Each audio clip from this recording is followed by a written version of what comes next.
So before I talk any longer, give me a thumbs up if you can see me and if you can hear me. Let's just make sure that you all can. Okay, I see one thumbs up. Can you hear me? That is the ultimate question. Let me know. I did this microphone myself today. Admittedly, Grayson typically helps me. Hello. Hello, hello. Hey, Cat Ride, you're the first one I see. Good to see you. Thumbs up from Jennifer. Okay, so you guys can hear me. We just concluded. Hello, hello. We just concluded not just the sentencing for Bryan Kohberger, but also the press conference, which I took you there behind the scenes. Hey, everyone. All right, so it sounds like you guys can hear me. Here's Grayson. I put my microphone on myself, Grayson. Wow. So I'm like frantic, feeling like they're not going to be able to hear me. Here's Grayson. She usually does the mic work. So it sounds like I'm good. I did it.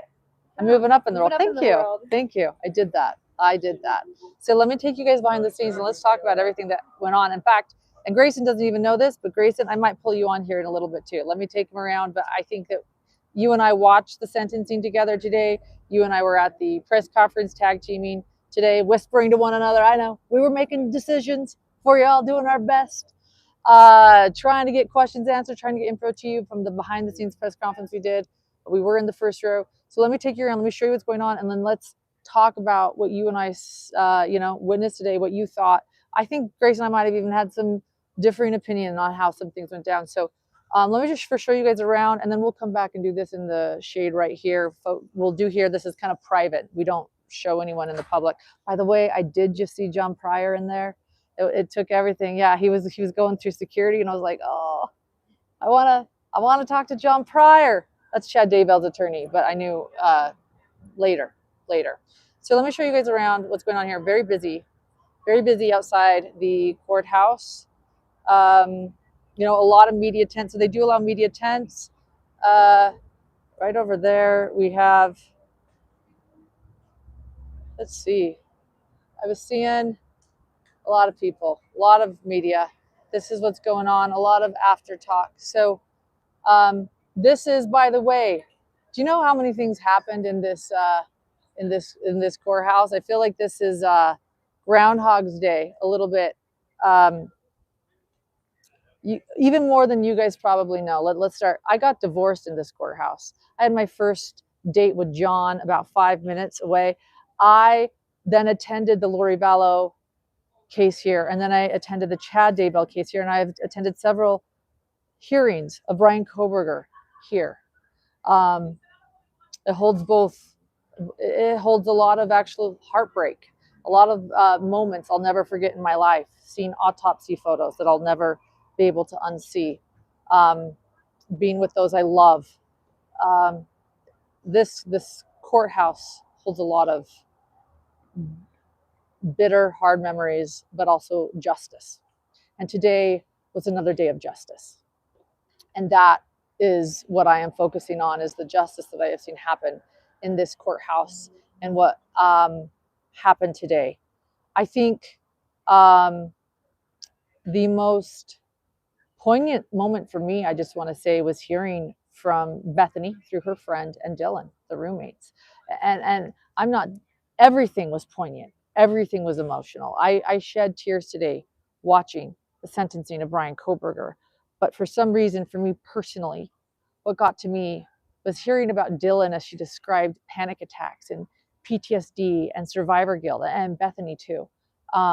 We have not heard from these roommates, and how the media storm and people reaching out to them, and how they had to hide, and how they will never be the same. The impact that they felt, that impact of their lives forever, and then the loss of their best friends. That affected me. I'm going to have Grayson come over here in a little bit to talk about the sentencing with me, and we'll just swap this microphone back and forth. But it's okay, not quite yet. But I do want to also point out a few things people were curious about in the press conference.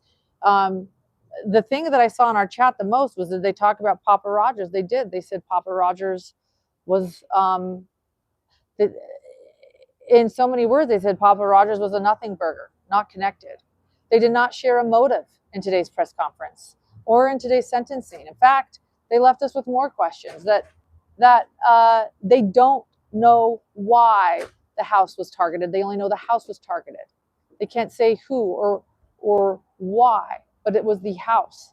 They've made no connections to the restaurant where Maddie worked. They've made no connections to Papa Rogers. They made no connections that they stated with us about a particular victim and them being the target. I thought that we would actually hear that in today's press conference, and we did not. So, Grayson, when it comes to the sentencing, and we'll take this off to share this microphone a little bit. Sorry, you guys are gonna hear some mic sound as I take this off.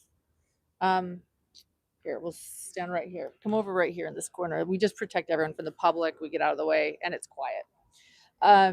This is actually where I'd stand every lunch live for the for the Lori Vallow, Chad Daybell. Just you didn't know me then. You didn't know me. You missed that. We're going to another sentencing, her last sentencing here this week. Well, yeah. So, what was the most poignant moment for you? We watched it together. Can I ask you?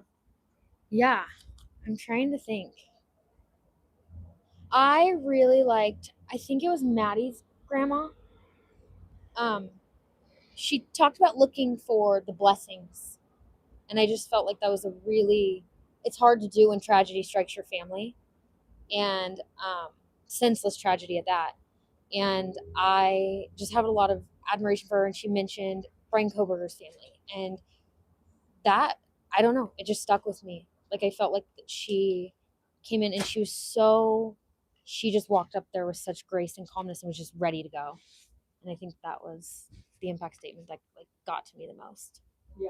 Yeah.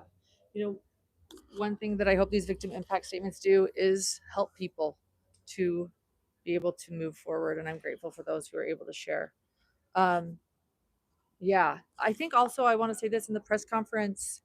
I really appreciated the voices of law enforcement. There were tears from law enforcement. We learned that uh, the Chapin family was reached out to every day. We learned that when it comes to this plea deal, I know there's a lot of talk of this plea deal, that not all of the family is happy about this plea deal. The Gonsalves family had made it very clear from the beginning that it did not make them happy, while other families have said that they approve and value the plea deal. And I think ultimately, in the end, they made this plea deal because the prosecution, according to the press conference, felt it was the best thing when they were approached by the defense with this plea deal.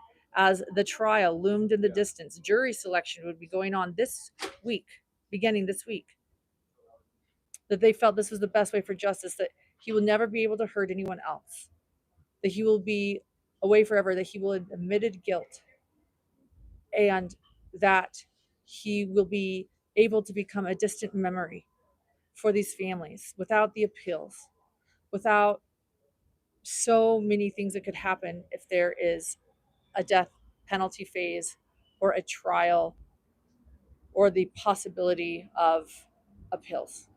That's off the table. And they felt it was the best way for justice. One interesting question for me, and it's something that I have always wondered, was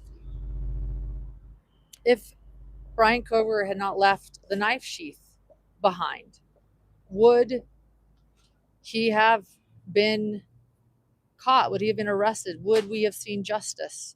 Would we have known who took these four beautiful lives so senselessly? And today in the press conference, there was a joint decision that they actually said that they had talked about this endlessly, ad nauseum, like that they had talked and talked and talked about whether or not, if Bryan Kohberger had not left that knife sheath behind, would they have been able to get him? And they agreed that yes, they would have. It would have taken longer. The timeline would have been different, but they feel like they would have um, gotten him through the car, that they were looking at all of the cars in the area, and that it would have happened. So I thought that was an interesting um, answer. Many good questions today from my fellow media, and a lot of people here today for this. I'm still taking in all of the victim impact statements, if I'm going to be honest. They were heavy. I know I saw many of your chats. Dr. John has also been watching them all, and we will be going live in the next couple of hours, and that is a plan. So definitely hit subscribe and hit notifications. I decided, many people are asking, I decided, and I thought we shared this in the chat. I was standing in line from 9 p.m. until about 2 a.m., and I hit a wall. And I also realized that I needed to be covering James Craig, which we took a break to come here, and we're about an hour behind, and we've been writing that. So at about 2 a.m., I decided, you know what? We're going to watch. Oh, there's John Pryor walking out. See, there's John Pryor, Chad Daybell's attorney, leaving. Um, I decided it wasn't worth it. We were going to watch this from home because we needed to tag team James Craig and make sure that we're continuing our coverage on the important trial of James Craig, because there are no cameras in that courtroom. There are cameras here. And so we made the decision, you know what? Because there are cameras in this courtroom, we're not going to attend the sentencing. We'll allow other people to have our seats that want our seats. And we will watch from home while tag teaming the James Craig. And we are on it, but it also means that we took a bit of a break to come here to this press conference. So I have to now run back, and we're going to jump back on James Craig to bring you all of the latest of what is happening in court. So we are still following that. We made that decision again to not come to the sentencing in person. We left it again at 2 a.m. in the morning, pretty confident in that decision. And we're going to head back and bring you all the latest to the important trial of James Craig. And then Dr. John Matthias, my co-host, my husband, he is going to be bringing you his thoughts on Bryan Kohberger's reaction or lack of reaction, as well as the victim impact statements and how we feel about this day of justice. And yeah, so that's what's going on. I'm going to take off here, and that's the latest. Again, this courthouse. I think the way to summarize this courthouse that I have uh, reported here so often, is justice. And today was another day of justice in this courthouse, in the Ada County Courthouse. So I will take off. Thank you, everyone.